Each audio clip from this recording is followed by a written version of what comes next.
Good morning बच्चों, मैं तुलिका श्रीवास्तव, आपकी हिंदी की मैम।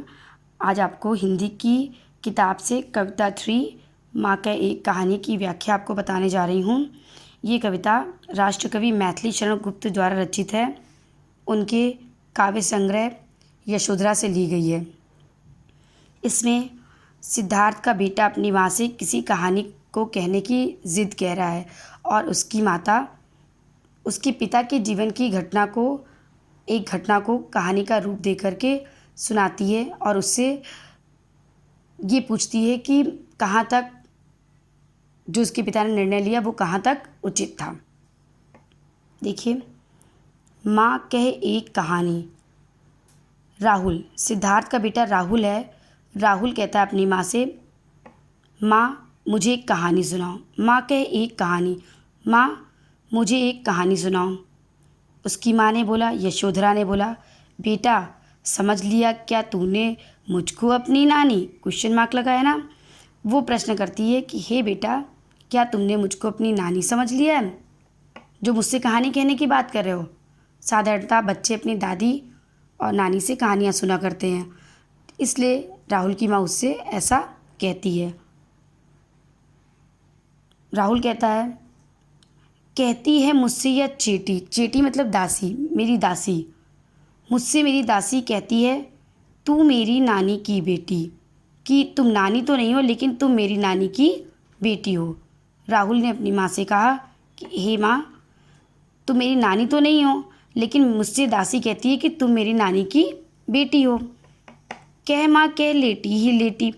हे माँ, कहानी कहने में ज़्यादा समस्या का सामना ना करो। तुम लेटी हो, लेटी ही रहो और लेटे लेटे ही मुझे कहानी एक सुना दो। राजा था या रानी? उस कहानी में राजा था या रानी? माँ कहे एक कहानी। फिर यहाँ पर राहुल अपनी माँ से जिद करता है, माँ एक कहानी सुनाओ ना। लेटे लेटे ही सुना दो, उठने की ज़रूरत नहीं है, बैठने की ज़रूरत नहीं है, लेटी हो लेटे लेटे ही सुना दो। राहुल की इस बात को सुनकर के यशोधरा कहती है, तू है हठी मानधन मेरे। तू हठी है, जिद्दी है, मेरा मानधन है, मेरा बेटा है। सुनो, मैं तुम्हें एक कहानी सुनाती हूँ। तुम्हारे पिता के जीवन पे घटी एक कहानी को सुनाती हूँ। सुनो सुन, उपवन में बड़े सवेरे। सुनो, बागीचे में एक बार बहुत सवेरे तात भ्रमण करते थे तेरे। तात मतलब पिता।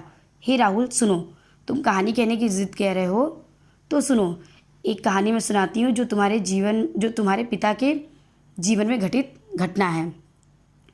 एक बार सुबह सुबह तुम्हारे पिताजी भ्रमण कर रहे थे बागीचे में। सुनो, उपवन में बड़े सवेरे तुम्हारे पिताजी घूम रहे थे। जहाँ सुरभि मनमानी, जहाँ सुगंधित वायु, अपने मन की सुगंधित वायु बह रही थी बिना किसी रोक टोक के। सुगंधित वायु बह रही थी।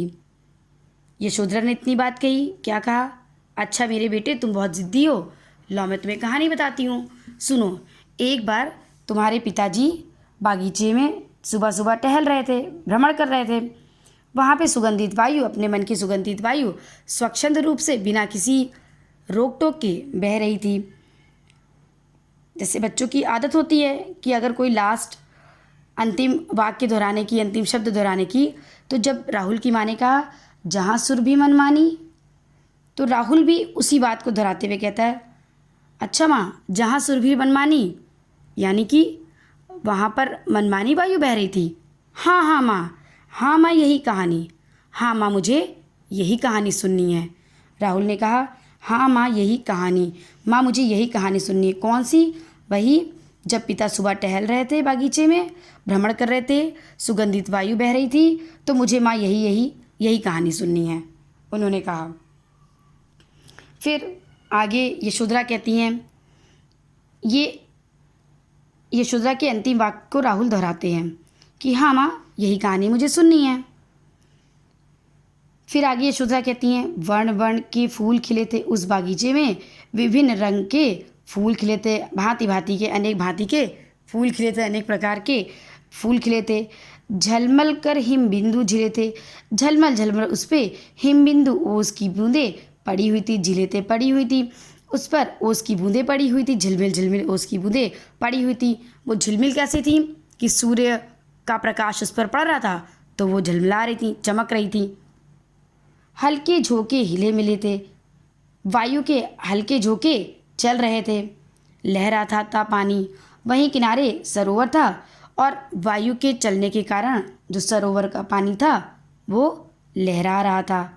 फिर यशोधरा के अंतिम वाक्य को सुनकर के राहुल कहते हैं, लहराता था पानी? अच्छा, वायु चलने के कारण सरोवर का पानी लहरा रहा था, हिल रहा था। हाँ हाँ, यही कहानी। हाँ माँ, मुझको यही कहानी सुननी है। अब बेटा इतना ही आप लोग रखिएगा, बाकी मैं कल पढ़ाती हूँ, ठीक है।